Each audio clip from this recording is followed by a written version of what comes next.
Hola amigos, buenas tardes. Raúl Campos, licenciado en Derecho. Hoy vamos a hablar de la guardia y custodia. ¿Me recuerdan? Ya he hecho varios videos acerca de temas familiares. Soy litigante en materia civil, familiar y en otras materias. Pero yo estoy haciendo estos videos en materia familiar y en materia civil a efecto de que ustedes, amigos, el público en general, conozca del tema familiar, porque regularmente nos metemos en problemas o nos meten en problemas y no sabemos qué hacer. Estos videos son para orientarte, amigo, para orientarte, amiga, respecto de qué vas a enfrentar si tu pareja o un miembro de la familia te demandan. O si tú al revés, ¿no? Quieres tú demandar algunas situaciones en materia familiar. Bueno, el día de hoy vamos a hablar sobre un tema muy importante y que es un tema es la piedra angular en materia familiar. El tema se llama guarda y custodia. Si ustedes se dan cuenta, la guardia y custodia atraviesa otros temas como es el divorcio, la pensión alimenticia, el régimen de visitas y convivencias, la patria potestad, entre otros. ¿Sale? Entonces, vamos a hablar sobre la guardia y custodia. Pero antes vamos a hacer unas precisiones respecto de lo que es la guardia y custodia y respecto a la patria potestad. ¿Por qué? Porque se confunde muchísimo lo que es la guardia y custodia con la patria potestad. Entonces es necesario revisar lo que es la patria potestad. ¿Sale? Bueno, vamos primero a definir lo que es la patria potestad. Bueno, la patria potestad no es otra cosa más que la facultad, el poder y la autoridad que tienen los padres frente a los hijos, ya sea que estén bajo su protección, es decir, bajo su techo, o que el padre o madre se hayan ido, se hayan separado. De todos modos, ejercen la patria potestad aunque estén alejados de la familia. ¿Qué es la patria potestad en un ejemplo? Bueno, es cuando el padre o la madre ejercen ese derecho, esa facultad, ese poder o esa autoridad frente a un tercero. Es decir, ejemplo, ahí les va el ejemplo, ya, sin más palabras. Cuando van e inscriben a su hijo a una escuela, los padres deciden a qué escuela desean mandar a sus hijos. Otra, cuando van a las juntas, en unas escuelas, cuando recogen las boletas, cuando recogen el certificado de estudios. Otra, cuando deciden qué tipo de educación van a recibir, cuando deciden qué tipo de religión se les va a enseñar, cuando deciden qué tipo de deporte o en qué tipo de deportivo desean que vayan sus hijos. Todos los actos que vayan encaminados a la educación, a la alimentación, por ejemplo, al desarrollo físico, al desarrollo intelectual, al desarrollo académico, son parte del ejercicio de la patria potestad. ¿Sale? Quédense con esa idea. No vamos a ahondar más porque es parte de otro tema. Esta de la patria potestad lo voy a abordar en otro videíto por ahí. ¿Sale? Más adelante. Ahora vamos a hablar lo que es la guarda y custodia. Ya dijimos la patria potestad, muy claro, espero que haya quedado. ¿La guardia y custodia qué es? Bueno, la guardia y custodia se caracteriza por aquella en donde se ejerce dentro del seno familiar. Es decir, cuando el hijo es protegido, es decir, tiene un custodio, es cuidado por alguien en un techo. En general eso es la guardia y custodia, es decir, que está bajo nuestra protección en un lugar determinado. Nosotros lo protegemos físicamente, lo tenemos en un lugar seguro, en un lugar físico, bajo nuestra protección, bajo nuestro techo y en nuestra compañía. ¿Sale? Bueno, la patria potestad y la guardia y custodia tienen obligaciones. Se ejerce con obligaciones frente a los menores. Si la guardia y custodia y la patria potestad, les recuerdo amigos, solo se ejerce sobre los menores. Sobre los menores. ¿Sale? Bueno, también sobre los discapacitados en algunos casos y siempre también sobre los interdictos. Pero bueno, vamos a hablar de manera general. Son pláticas panorámicas respecto a temas generales, no vamos a profundizar. Bueno, la guardia y custodia y la patria potestad, repito, tienen obligaciones de crianza. Crianza. Es decir, los padres y madres, los progenitores, tienen Obligaciones de crianza. No se trata nada más de tener hijos y les doy alimento y ya, ¿no? Y hay que se críen solos y que se eduquen solitos. No, eso era hace muchísimos años.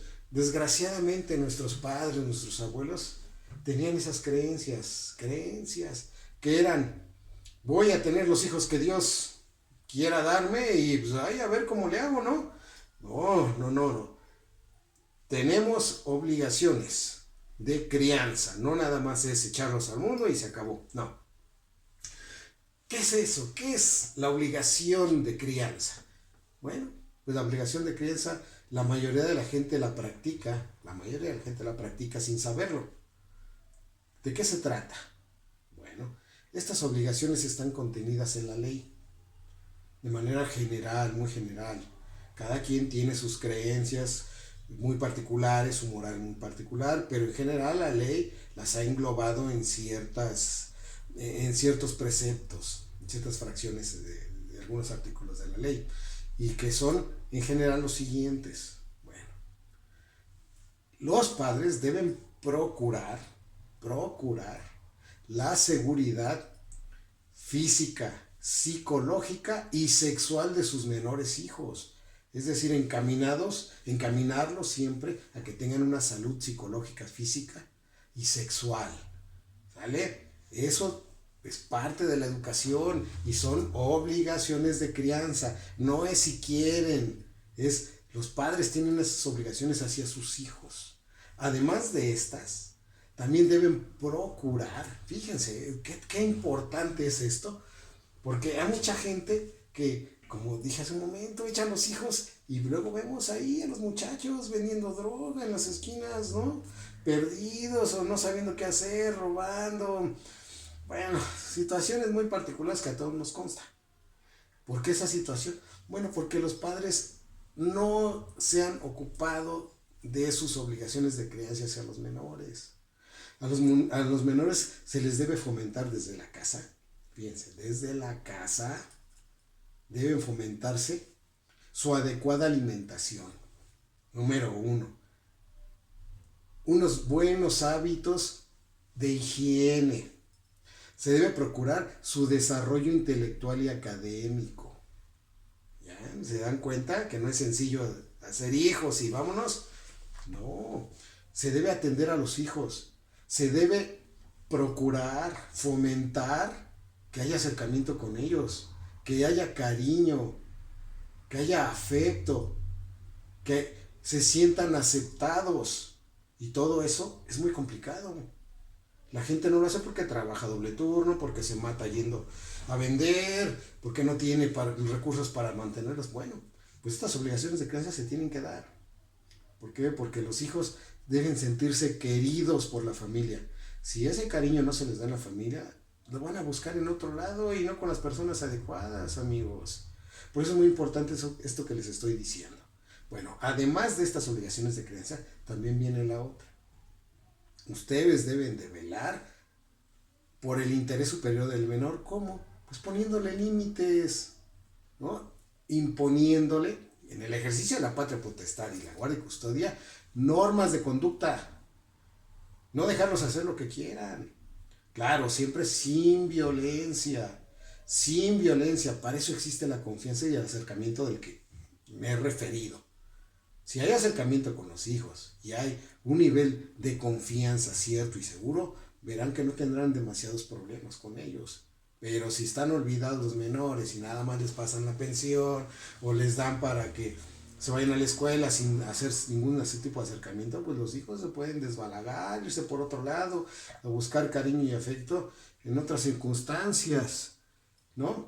Entonces, aquí las cosas no son fáciles. Hay situaciones que, híjole, dan hasta pena ver los menores cómo son olvidados, tristemente olvidados. Bueno, sale pues, entonces ya quedó claro lo que son las obligaciones de crianza, que van a impactar de manera muy importante en la guardia y custodia cuando hay litigios. ¿Sale? Entonces déjenme decirles algo. Derivado de los juicios, de las contiendas, de las peleas en las parejas, se han hecho diversas reglitas para solucionar los conflictos respecto a las guardias y custodias. Bueno, ahí les van. Primero vamos a hablar respecto a la guardia y custodia compartida. Muy sencillo. La guardia y custodia compartida generalmente se da cuando hay acuerdo entre las partes. Hay una pareja, tiene 2 hijos, rápido, ¡pum! Se pelean y se separan. Entonces, se llevan muy bien, la pareja platica, se lleva muy bien, entienden perfectamente lo que es una separación, lo asimilan y dicen, bueno, estamos peleados tú y yo, nos vamos a divorciar, ya nos divorciamos, pero con nuestros hijos es otra cosa, la relación sigue, permanece. Entonces vamos a hacer una cosa, ¿qué te parece si la guardia y custodia la hacemos compartida, es decir, tú 4 días y yo 3 días? ¿Qué te parece? Y pues como hay acuerdo, bueno, pues perfecto, entonces lunes, martes, miércoles, jueves conmigo, viernes, sábado y domingo contigo, y así se la llevan, y como se llevan súper bien, hasta son amigos, pues no pasa nada, y ahí se la llevan, un acuerdo verbal sin necesidad de ir al juzgado. Ahora, si quieren formalizar esa guardia y custodia compartida, pues van al juzgado y le manifiestan al juez, señor juez, fíjese que hay un problema de este tipo y queremos la guardia y custodia compartida. Aquí está el acuerdo firmado en blanco y negro, venimos a ratificarlo, señor juez, revíselo.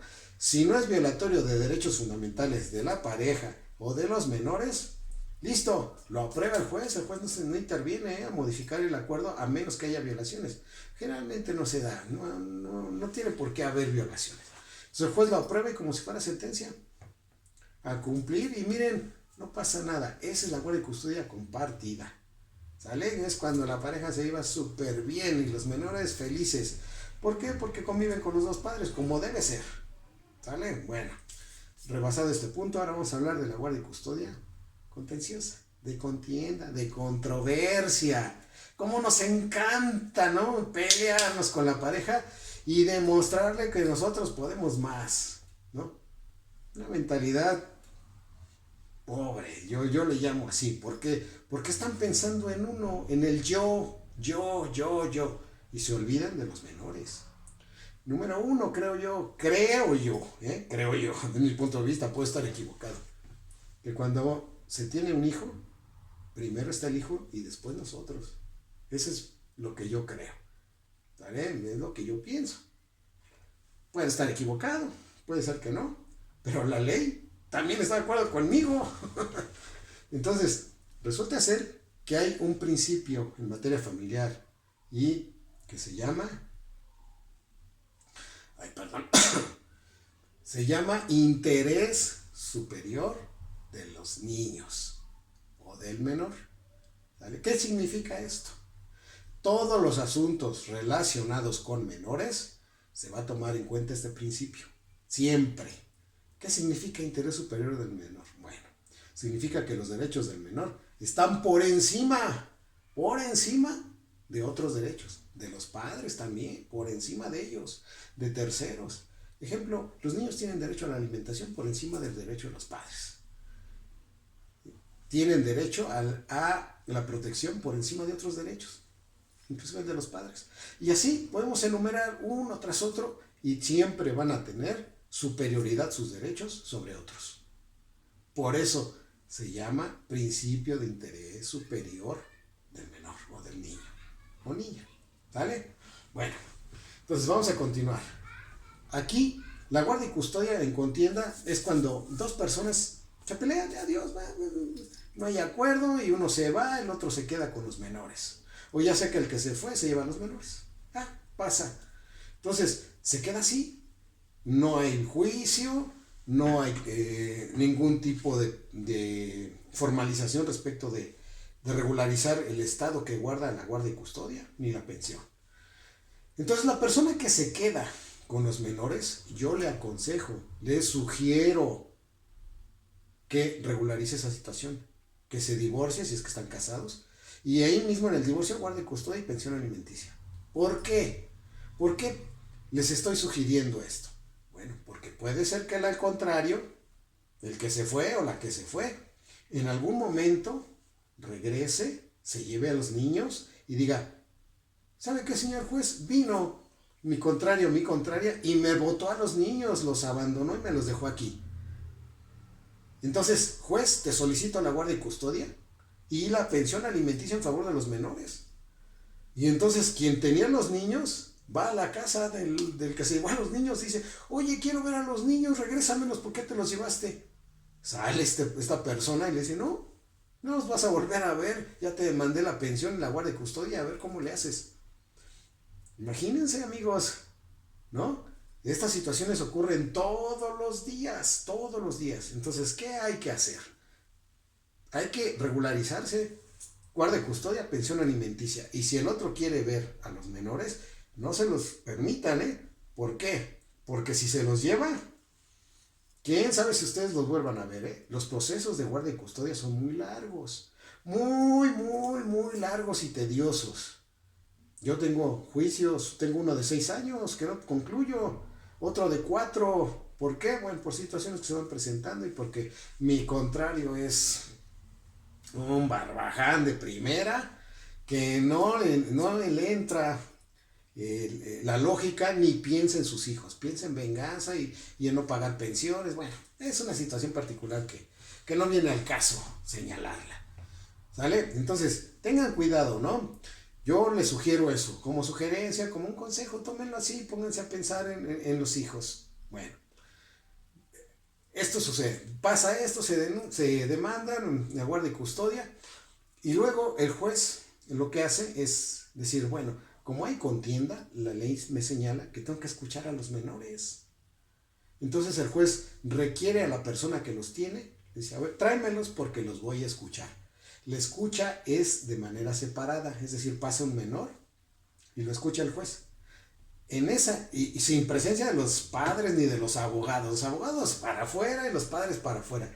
En esa escucha está presente el juez, un asistente de menores del DIF, que puede ser una pedagoga, pedagogo, un trabajador social o trabajadora social, o un psicólogo, psicóloga. Y están presentes. También va a estar el Ministerio Público. Es decir, va a estar en total el juez, su secretaria que le escribe lo que sucede en la escucha de menores, el asistente del DIF, van 3, y el Ministerio Público 4, con el menor presente, con uno de los menores, porque pasan individualmente.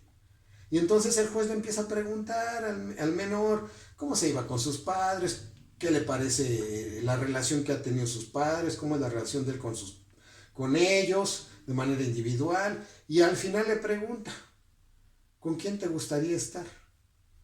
¿Sale? Y entonces el menor a veces está confundido, tiene miedo de decir con tal y quedar mal con el otro progenitor. Entonces hay situaciones que hay que evaluar. El juez lo que hace generalmente es seguir 3 reglas. Una, ver si el niño está alienado. Bueno, hay alienación parental. Ese es un tema que voy a dar también después, que es que se está manipulado por alguno de los progenitores para que diga tal o cual cosa. 2, si el niño está fantaseando.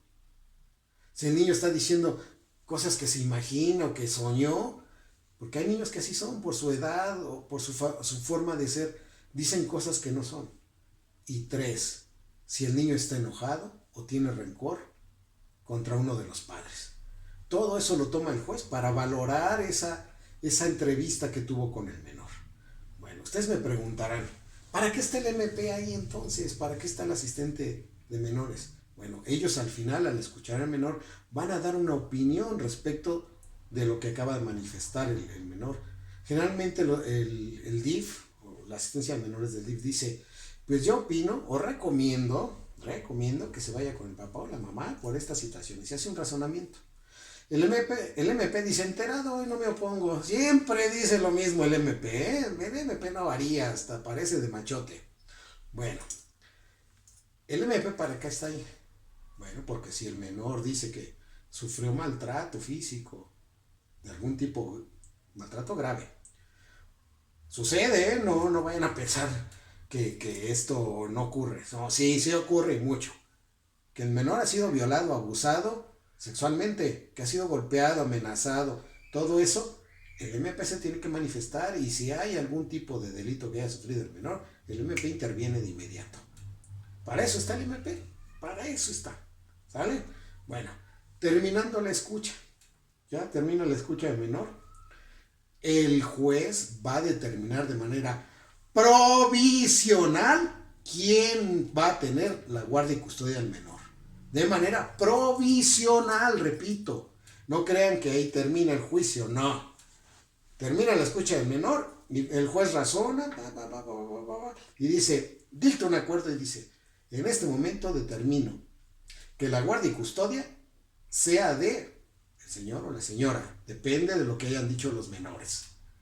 De manera provisional, repito, y señala fecha, nueva fecha, para la audiencia de ley, donde se van a desahogar todas las pruebas, todas, confesionales, testimoniales, documentales, si es necesario las psicológicas, que son pruebas especiales. En esas psicológicas, ¿qué va a suceder? Bueno, el juez dice, no, pues yo veo al menor medio dañadón, medio mal, y necesito ver si cómo anda la familia, porque aquí hay un generador de violencia y no sé cuál es. Vamos a ver. Y entonces ordena las psicológicas, las pruebas periciales psicológicas. ¿Y quién creen que van las psicológicas? Pues el padre, la madre, los menores. Y si ya tiene nueva pareja los padres, pues la nueva pareja del padre y la nueva pareja de la madre. ¿Por qué? Porque el juez va a salvaguardar el desarrollo físico, psicológico, emocional del menor hijo. ¿Cómo? Pues viendo cómo son las parejas del padre, de la madre, cómo es la madre, cómo es el padre, porque el niño se va a desenvolver en esos ambientes. Entonces, quiere saber cómo son esas personas que van a convivir con él. ¿Para qué? Pues para determinar qué padre es más apto para tenerlos, para tener la guardia y custodia, para cuidarlos, protegerlos y dar cauce a los principios o a las obligaciones de crianza que ya mencioné. ¿Sale? Bueno, también déjenme decirle otra cosa, que antes de que se me pase. En la escucha de menores, los mayores de 12 años, hasta el agosto del 2020, si los mayores de 12 años decían, yo quiero estar, por ejemplo, con mi mamá, pues el juez decía, pues quiere estar con su mamá, pues manda a hacerlo a su mamá, y las pruebas que se desahogaban en la audiencia de ley, pues eran casi puro trámite si no había gravedad, ¿no? En alguna de ellas que demostraran agresiones físicas graves, etcétera. Ya el juez, vete con tu mamá, y en la sentencia hacían más o menos un razonamiento y se fundaba en lo que decía el menor. Bueno, eso era hasta agosto del 2020. Y el día de hoy, eso, adiós. Ya se declaró que ese precepto que está en la ley es discriminatorio.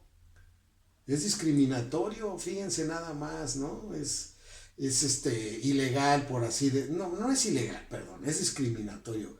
Viola un principio que se llama...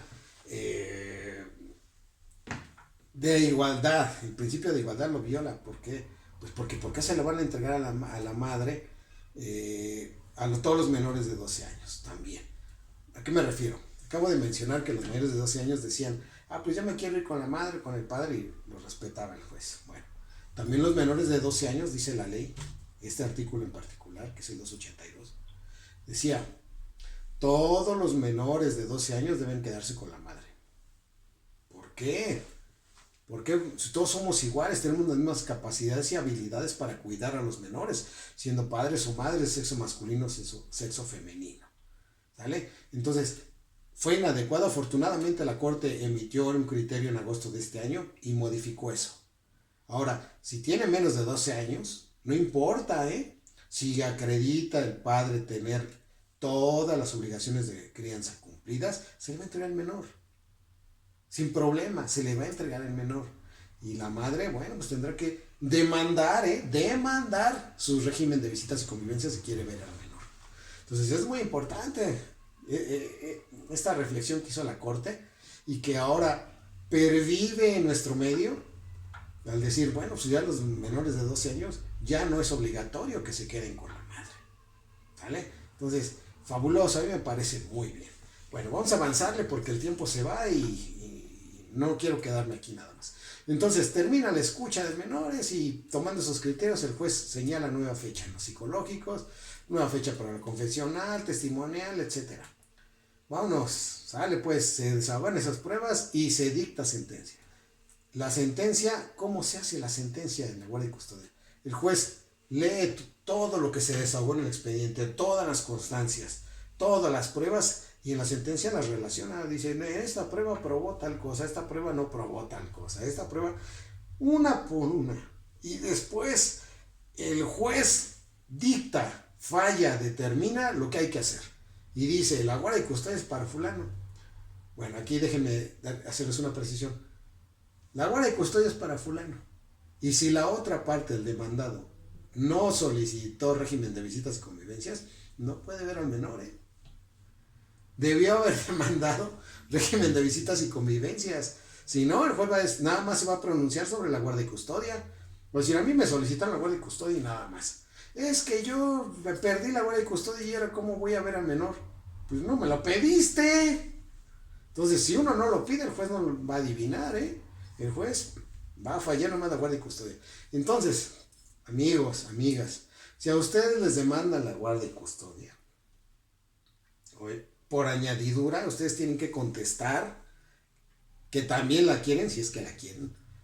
Y también el régimen de visitas y convivencias. Porque si pierden la guardia y custodia, pues no van a ver a los menores porque no demandaron el régimen de visitas y convivencias. Pónganse listos. ¿Sale, amigos? Bueno, déjenme señalarles por último unas consideraciones que me parecen muy importantes. ¿Sale? ¿Qué pasa cuando el menor hijo no se quiere ir con el papá o con la mamá? Sin embargo, ya le fijaron el régimen de visitas y convivencias. Bueno, pues aquí rige el criterio de los padres y también del juzgado. ¿A qué me refiero? Digamos que el menor de edad tiene 10 años, obvio, pues si no se quiere quedar con la mamá, pues te quedas, tienes 10 años. Pero si el menor tiene 15, 16 años y su mamá sale al mercado, este chamaco se va con el papá y allá está ahí. No lo puede sacar y se agarra de la puerta y órale, vete con tu madre. No quiere, ya tiene 15 años. Bueno, pues en esa situación se tiene que regularizar. Hay que ser conscientes. Si el chamaco de 15 años no quiere estar con su mamá, es porque tiene alguna razón. A lo mejor es lógica o ilógica, ¿no? O no es por su bien, sino porque le interesa. Le interesa en el sentido de que, pues con el papá le compra el iPod, el Xbox, no le exige tareas, si quiere va a la escuela, etcétera. Porque así son los chamacos, me enojo con la mamá, me quiero ir con el papá. Y luego le dice al papá, si no me compras, me voy con la mamá. Y así los traen.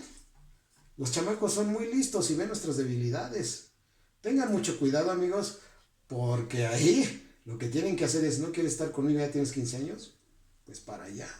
Qué pena, porque si no ustedes van a estar yendo cada rato al juzgado a decirle al juez, oye, mi hijo tiene 15 años, dile que se regrese. El juez no puede estar haciendo eso. Al muchacho no lo va a poder multar. Ya es un muchacho. Mejor regularicen la situación y sean conscientes de que pues, el muchacho no lo pudieron educar, no lo pudieron acercar a ustedes. Hizo lo que quiso. Por eso es tan importante las obligaciones de crianzas a que hice mención hace rato. ¿Sale? Bueno, hasta aquí la parte 1. Sin embargo, déjenme leer algunas preguntitas que me llegaron. Y en el video 2, pues voy a hacer un poquito más extenso, ¿sale? Voy a hacer un poquito más profundo para aclarar algunos temas. Bueno, vamos a leer las preguntitas que me han hecho. Disculpen porque la verdad es que no veo bien, ¿eh? A ver, pregunta número 1. Si el juez condenó a mi pareja a que me entregue a mi hijo y este se niega y después de un año el juez se lo quita por la fuerza, ¿en qué momento me debe haber pensionado? Bueno, esta pregunta es algo común. Fíjense, resulta que a una persona se le dicta sentencia y se le dice, ¿sabes qué? Tienes que entregar al menor, en este caso a la madre. Entrégale a tu hijo a su mamá, ¿sale? Y a partir de ya le das pensión porque ese menor tiene que vivir de algo y tú tienes la obligación de darle pensión alimenticia. Y entonces el señor ve la sentencia y se esconde, se evade, se va de fuga, anda escondiéndose, viviendo con familiares, sale de trabajar. Y ya que no ve de otra, ya que las medidas de apremio le dicen, si no te entregas al menor, te vas al bote. ¿Por qué? Bueno, porque es un desacato. Entonces ya no tiene de otra, después de un año pasa y entrega al menor. La pregunta dice, ¿cuándo me tiene que dar pensión? Pues tiene que dar pensión desde que dictó el fallo, el juez, la sentencia. ¿Por qué? Porque si el señor se fue a la fuga para evadirla, es su problema. Te tiene que integrar forzoso todo el tiempo que se anduvo escondiendo de pensión alimenticia y seguirle hasta que pues, el menor cumpla sus 18, se case o termine de estudiar. ¿Sale? Bueno, la siguiente pregunta.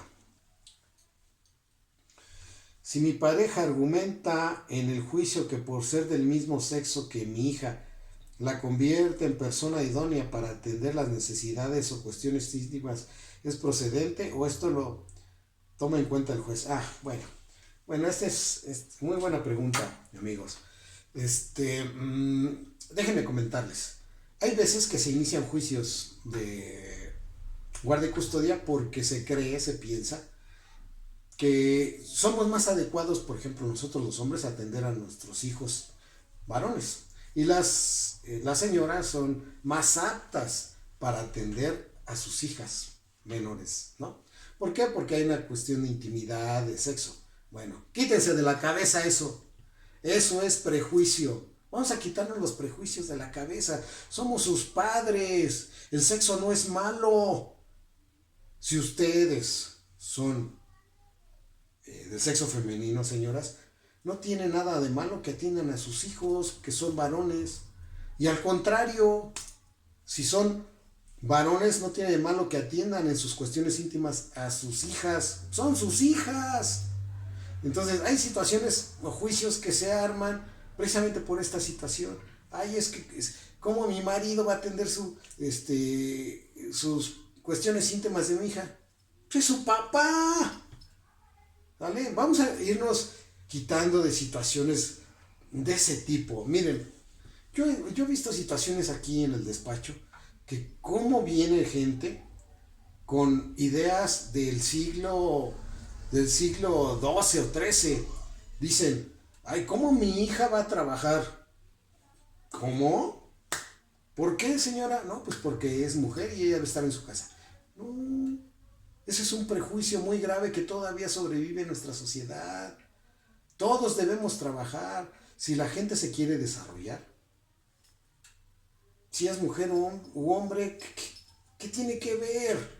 No, todos podemos ser lo que queramos. Todos. Hay mujeres que son astronautas, que son ingenieras, que son soldadoras, que son choferes de trailers, que son mecánicas. Todo mundo debe trabajar y debe desarrollar sus habilidades, debe ser lo que uno quiera. Esas creencias vienen del siglo XV, ¿no? Del siglo XIV. A ver, las mujeres a la casa, ¿no? Y los hombres al trabajo. Y tú debes cuidar de la cocina y de tus cositas. No, ya, olvidemos eso. Ahora estamos en el siglo XXI. Por Dios, ya, vamos a darle, ¿no? Y a trabajar los dos parejo, pensando en que los dos somos iguales. Mujer y hombre, somos iguales, ¿eh? Chiquitos o grandes, todos tenemos nuestra personalidad. Vamos a desarrollarla de acuerdo a la época en la que vivimos. ¿Sale? Bueno. A ver, la siguiente. La 3. A mí y a mi pareja, el juez nos pidió que nos hiciéramos estudios psicológicos. Sin embargo, mi pareja no fue y tampoco lleva a los niños. Ya se le multó y no los lleva. ¿Qué puedo hacer? Bueno, miren, desgraciadamente a veces la gente se mete a los juicios, demanda y la otra persona contesta y lleva el juicio, y al terminar el juicio, en lugar de que acaten la sentencia, no lo hacen, se hacen tontos, hacen como que no pasó nada. No, todas las sentencias se cumplen, todas en materia familiar. El interesado debe darle seguimiento y para cumplirlas. ¿Por qué? Porque si no pasa esto, el juez ordenó que me hiciera estudios psicológicos, no quiero. Y también ordenó que los llevara a los niños, no quiero, que le hago como quiera el juez. No, para eso hay determinaciones y medidas de apremio que te obligan a que te hagan los estudios en este caso. ¿Qué debes hacer? Bueno, mira, lo que debes hacer es lo siguiente. Dile a tu abogado que le solicite al juez que requiera a tu contrario y lo aperciba, que le diga, a ver, te ordené que fueras a los estudios psicológicos y llevaras a los hijos también a los estudios. Si no los llevas, te voy a dar por cierto los hechos de que me manifestó tu contraria. ¿Qué quiere decir esto? Que el juez va a dar por cierto todo lo que dijiste tú, en perjuicio del señor. Si no lleva a los menores, el juez le va a dar por cierto todo lo que dijiste tú. Y entonces el señor se va a apurar y va a irse a los psicológicos y ver a los menores. ¿Por qué? Porque es prácticamente perder la demanda. Dile a tu abogado que haga eso, el juez te va a acordar de inmediato y te va a decir sí, le voy a notificar y le voy a decir que si no va a los psicológicos voy a dar por cierto todos los hechos que tú dijiste. ¿Sale? Hay que ponerse listos. La siguiente. Ahí no veo, perdonen amigos. Dice, mi hermana se dedica a la prostitución y su pareja le demandó la guardia y custodia de sus hijos. Tiene mucho miedo de perder a sus hijos. ¿Qué puede hacer? Bueno, déjenme comentarles algo. Esta pregunta está cargada de prejuicio, lo que decíamos hace rato. Miren, hay gente que se dedica a diversas cosas. Arte, oficio, diversos. Y que nosotros como sociedad no aprobamos. ¿Nosotros quiénes somos para aprobar lo que hace la gente o no? Si en un trabajo lícito, no debería haber ningún problema. Ninguno. ¿Por qué? ¿A qué me refiero? Bueno, miren, hay muchísimas demandas de guardia y custodia que refieren que las madres se dedican a la prostitución. Muchas. No se imaginan cuántas. Es más común de lo que uno cree. ¿Vale? Entonces, pero esta demanda yo les aseguro que les va a perder quien realizó esta solicitud al juez. ¿Por qué? Porque mientras no impacte en su desarrollo emocional, en su desarrollo físico, en su desarrollo académico, en su desarrollo integral, en el menor hijo del trabajo de la madre, no va a proceder.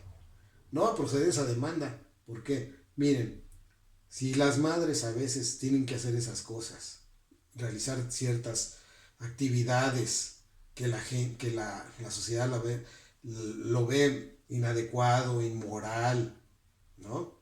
Pecaminoso, para solventar los gastos de sus hijos y sacarlos adelante, no tiene por qué perder la guardia y custodia. ¿Sale?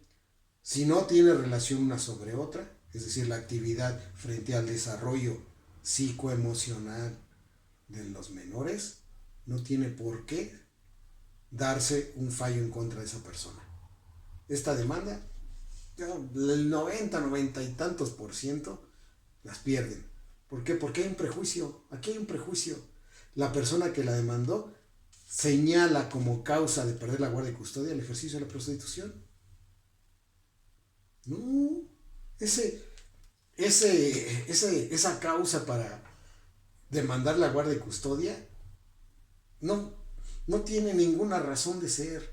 El juez le va a comentar, le va a decir a la persona que demandó a la chica, o a la señora, va a decir, acredítame, pruébame fehacientemente que hay un daño emocional, que hay un impacto en contra del menor, de los derechos de los menores, por la actividad que realiza la señora, y con mucho gusto.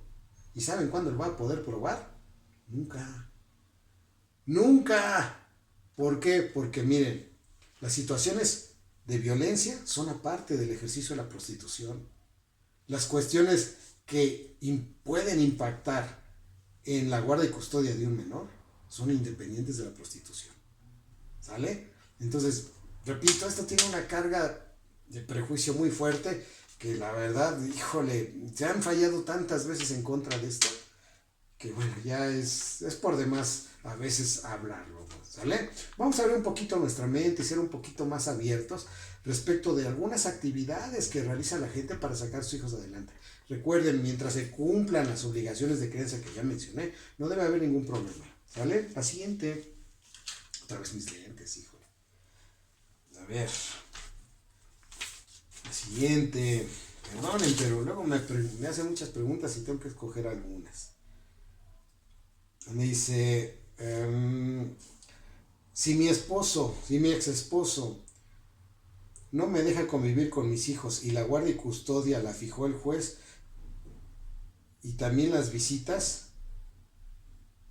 Sí, miren, se da mucho que después de una contienda, después de estar litigando el asunto, de que uno demandó al otro la guardia y custodia, se llevan a cabo todas las audiencias, el proceso, hay sentencia.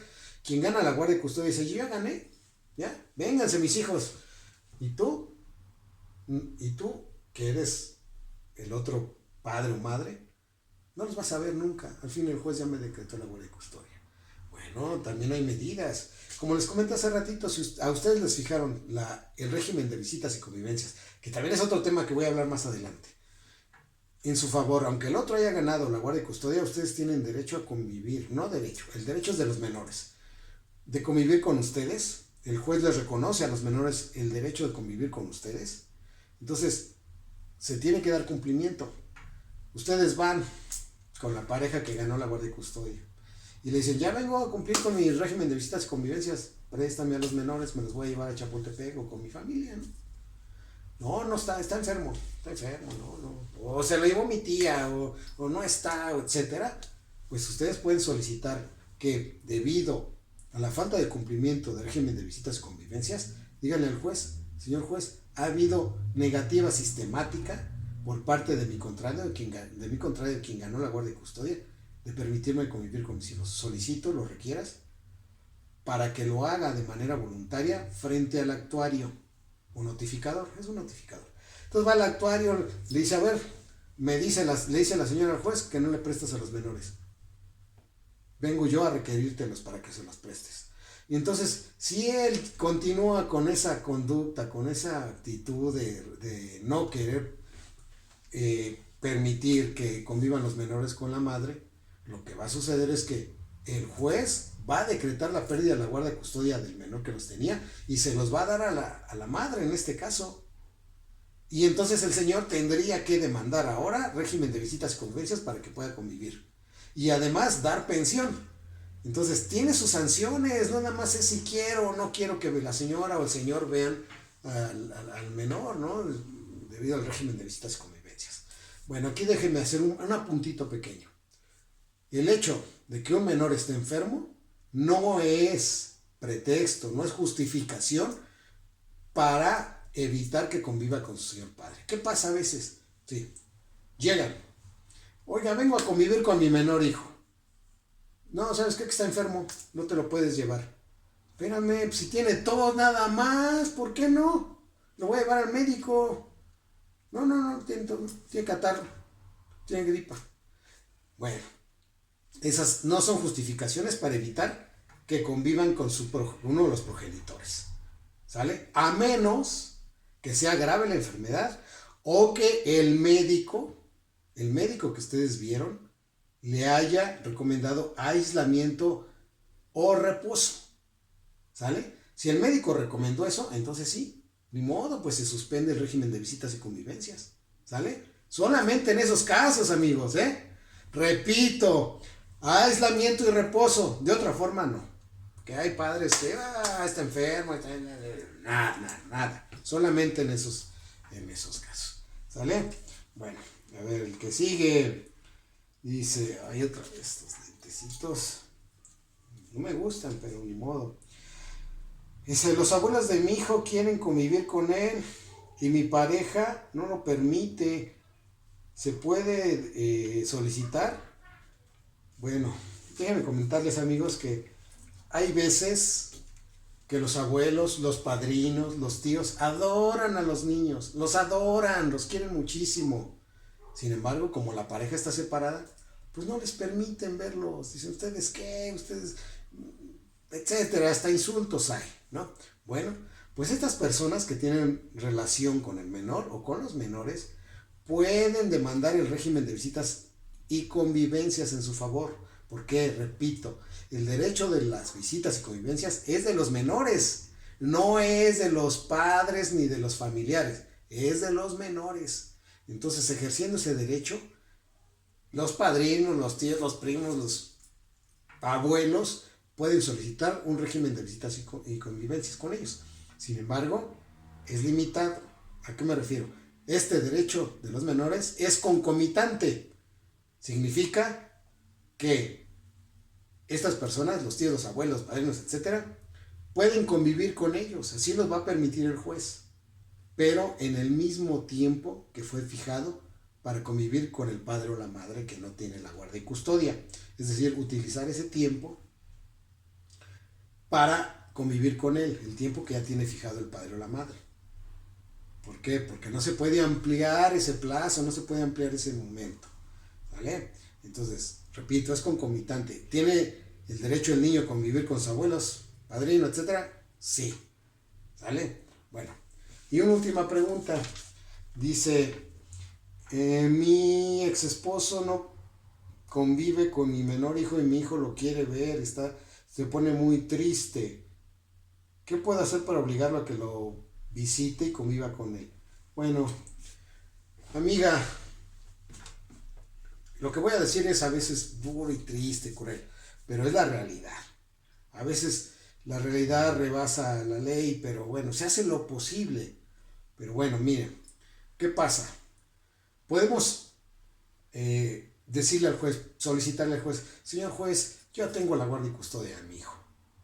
La tengo y también se fijó un régimen de visitas y convivencias en favor del padre. Pero el padre tiene fijado el sábado en la tarde pasar por nuestro hijo y resulta ser que no llega. No llega y el niño está esperando a que llegue su papá y no llega y queda mal. Le marcamos al teléfono celular y no contesta, se hace tonto y el niño se queda ilusionado y no ve a su padre. Entonces mi niño se está deprimiendo, está poniendo mal porque el padre pues no va, no le importa, ¿no? ¿Qué puedo hacer? Bueno, lo que se hace es decirle al juez, señoría, su señoría, te solicito compeler, ¿no? Compeler al padre del niño. ¿Para qué? Para que venga y lo visite. El juez va y le dice, bueno, manda a notificar, le dice, oye, no has cumplido con el régimen de visitas y convivencias. ¿Qué vamos a hacer? A ver, sale, te ordeno que cumplas con el régimen de visitas y convivencias, ¿no? Y entonces el papá mete una constancia de que su horario de trabajo es de 7 de la mañana a 11 de la noche. O que tiene muchas obligaciones y que se tiene que trasladar de tal lado a tal lado, que se cambia de domicilio. Bueno, 1000 pretextos para no convivir con el menor. Bueno, no se queda ahí. Entonces el juez lo que hace es decir, así no puedes, bueno, ahí te va.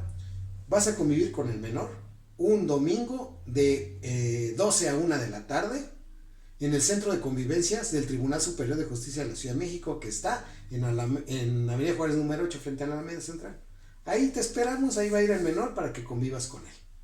Ándale, y con apercibimiento, si no vas multa, luego doble multa y arresto. Órale.